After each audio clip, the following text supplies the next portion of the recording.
बिस्मिल्लाहिर्रहमानिर्रहीम। अस्सलाम वालेकुम। क्या हाल है तमाम देखने वालों के? सपने घरों में खुश रहें, आबाद रहें, आमीन सुम्मा आमीन। आज हम वाइट रेडिश सलेमानी पराठा बना रहे हैं, जिसके लिए मैंने रेडिश ली है। दो किस्म की रेडिश होती है, ये वाइट रेडिश है। ये मैंने एक ली है, एक तकरीबन आधा किलो के करीब है। इसको हम छील के पहले कद्दूकश कर लेते हैं, तो फिर मैं बाकी की चीज़ें आपको बाद में बताती हूँ।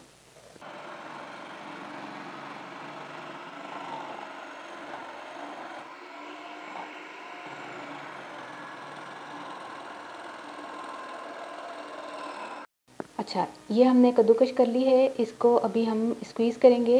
ये जो पराठे नहीं तो ख़राब हो जाएंगे, पानी निकाल देंगे मूली का। उसके अलावा हमने आटा गूंद के रखा हुआ है।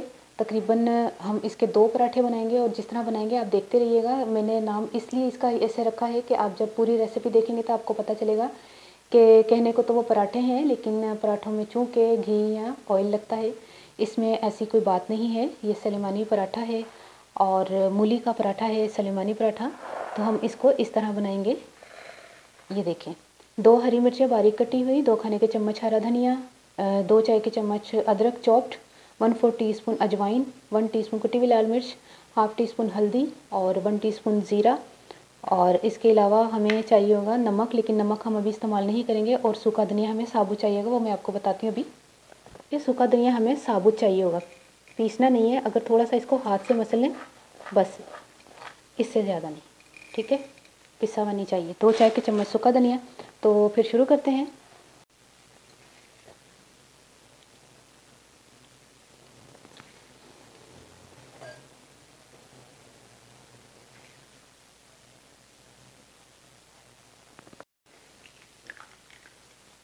मूली के पानी के बहुत से फ़ायदे हैं। इंशाल्लाह किसी दिन मुस्कुराती लाइफ में आपको बताऊंगी कि मूली के फ़ायदे। तो ये पानी जो है हम फेंकेंगे नहीं, हम इस तरह इस्तेमाल करेंगे कि इसका फ़ायदा जो है हम ले सकें। तो इंशाल्लाह मुस्कुराती लाइफ में बताऊंगी कि मूली के पानी के क्या क्या फ़ायदे हैं।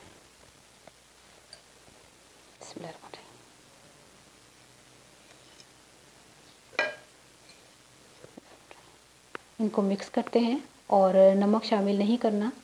नमक मैं आपको बताती हूँ कि कब हमने नमक डालना है। अब हम पेड़े बना रहे हैं।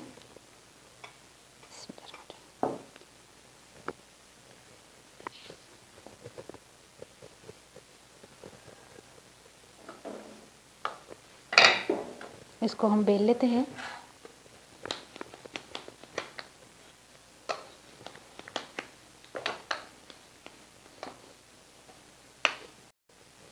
इसके अंदर हम अभी पेड़ा कर रहे हैं। घी लगाएंगे।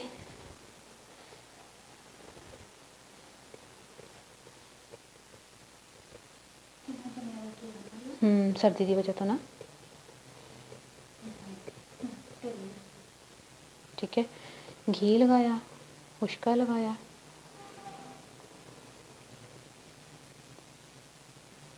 इसको नॉर्मल सा हमने फोल्ड कर लेना है, मतलब ज़्यादा नहीं कि नखरे से, आसान वाला पराठा जैसे कहते हैं ना, ये वाला।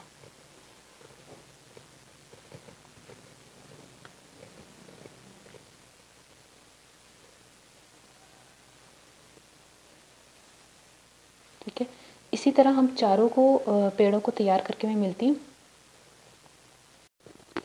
पेड़े मैंने कर लिए हैं, अब दोबारा इनको बेल लेते हैं।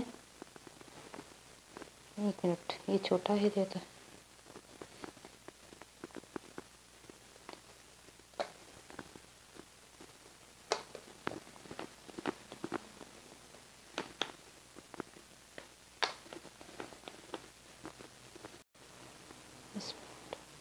अब हम जो मूली का ये तैयार करके रखा हुआ था ना हमने,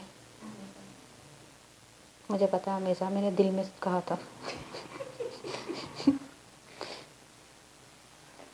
ठीक है, किनारों से छोड़ के ना थोड़ा सा। नमक अभी भी मैंने शामिल नहीं किया।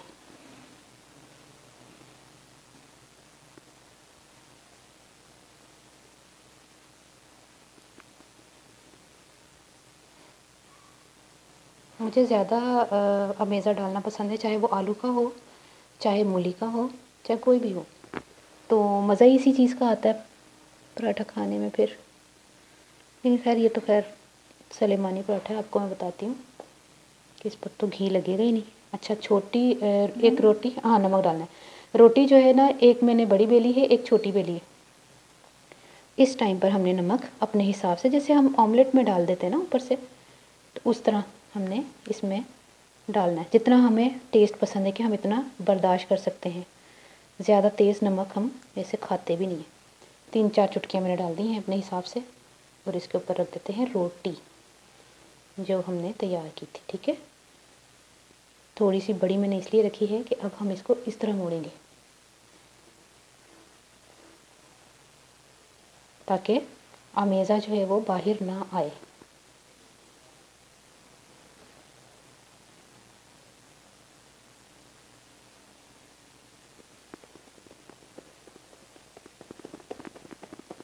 थोड़ा सा बस इसको बेलेंगे, ज़्यादा नहीं।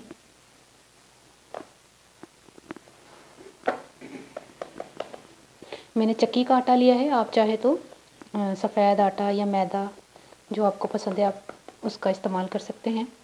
चक्की के आटे को संभालना जो है ना वो बहुत मुश्किल होता है, लेकिन अल्हम्दुलिल्लाह मैं संभाल लेती हूँ। हमारे घर में चक्की का ही आटा इस्तेमाल किया जाता है। और मैंने इसको ज़रा नरम भी गूँधा है।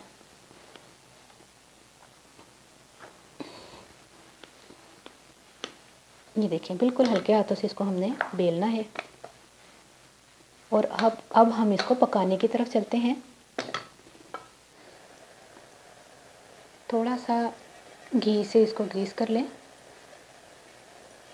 बस इस तरह। और इसको हमने टिश्यू से साफ कर लें। घी लगाना ही नहीं है, हाँ घी या ऑयल लगाना ही नहीं है। ये सलेमानी पराठा है, इस पर घी या ऑयल नहीं लगता। तो अब हम डालने लगे हैं रोटी।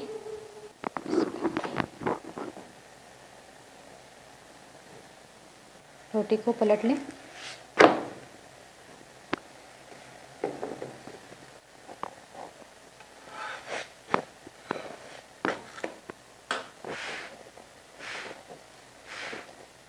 हल्का हल्का पोने से इसको बिल्कुल हल्के हल्के हाथों से इसको प्रेस करें ताकि एक जैसे फूल जो है वो डिज़ाइन आए। यहाँ पर कोई कॉन्सेप्ट नहीं है घी ऑयल का, मैं आपको बता दूँ। ये मूली का पराठा सलेमानी पराठा है। पकने के बाद अगर आप की मर्ज़ी है फिर वो सलेमानी पराठा नहीं रहेगा। मक्खन लगा सकते हैं या देसी घी लगा लीजिएगा।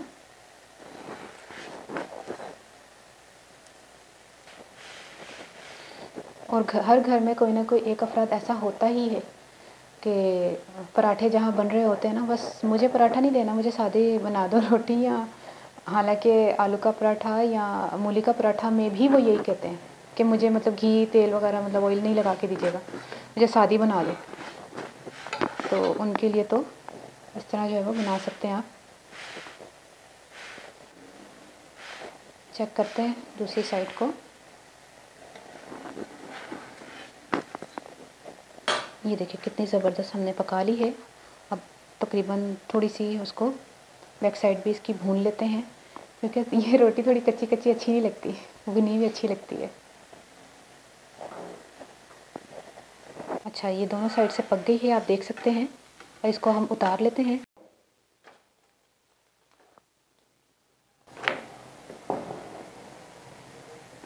दूसरा पराठा भी मैंने पकने के लिए रख दिया है।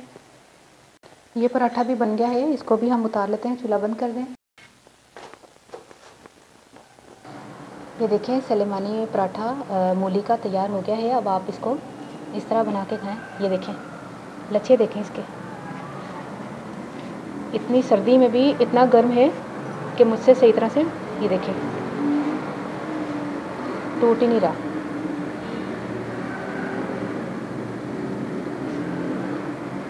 आपको ये रेसिपी बहुत पसंद आएगी और बहुत, जिसको कहते हैं ना झटपट तैयार हो गया है। इतना मुश्किल काम नहीं है। मूली कंडा कीते थे बस। जैसे हमने कद्दूकश किया मूली को, उसके बाद हमने सारी चीज़ें मिक्स की। मैं हूँ पंजाबी दस लगी हैं कि मैं सारी चीज़ें मिक्स कर लिया सन। मूली कद्दूकश करके ना ਤੇ ਉਸ ਤੋਂ ਬਾਅਦ ਨਮਕ ਨਹੀਂ ਸੀ ਪਾਇਆ। ਜੈਸੇ ਮੈਂ ਪੇੜੇ ਵੇਲੇ ਨੇ ਉਹਨੂੰ ਮੈਂ ਲੇਅਰਸ ਲਗਾਈਆਂ ਨੇ, ਤੇ ਉਸ ਤੋਂ ਬਾਅਦ ਮੈਂ ਫਿਲਿੰਗ ਕਰਕੇ ਨਾ ਤੇ ਨਮਕ ਉੱਤੇ ਚੁਟਕੀ ਸਾਰਾ ਪਾ ਕੇ ਜਿੰਨਾ ਮੈਨੂੰ ਟੇਸਟ ਚਾਹੀਦਾ ਸੀ ਤੇ ਪਰਾਠੇ ਬਣਾ ਲਏ ਨੇ। ਪਰਾਠੇ 'ਚ ਇਹ ਖਾਸੀਅਤ ਹੈ ਇਹਨਾਂ ਪਰਾਠਿਆਂ ਦੀ ਕਿ ਇਹਦੇ 'ਚ ਘਿਓ ਨਹੀਂ ਲੱਗਦਾ, ਨਾ ਤੇਲ ਲੱਗਦਾ ਉੱਤੇ ਥੱਲੇ ਜਿਹੜਾ ਘਿਓ ਤੇਲ ਨਹੀਂ ਲੱਗਦਾ। ਅੰਦਰ ਤੁਸੀਂ ਫੀਲਿੰਗ 'ਚ ਘਿਓ ਲਗਾ ਸਕਦੇ ਹੋ ਜਾਂ ਤੇਲ ਲਗਾ ਸਕਦੇ ਹੋ, ਤੁਹਾਡੇ ਉੱਤੇ ਵੇ ਕਿ ਤੁਸੀਂ ਪਸੰਦ ਕਰਦੇ ਹੋ ਜਿੰਨਾ ਵੀ ਤੁਸੀਂ ਲਗਾਉਣਾ ਚਾਹੁੰਦੇ ਹੋ, ਹਲਕਾ ਜ਼ਿਆਦਾ। ਤੇ ਬਣਾ ਕੇ ਟਰਾਈ ਕਰਕੇ ਮੈਨੂੰ ਦੱਸਣਾ ਤੁਹਾਨੂੰ ਰੈਸਿਪੀ कैसी लगी। अपनी दाल से याद रखना। ओके, अल्लाह हाफिज़।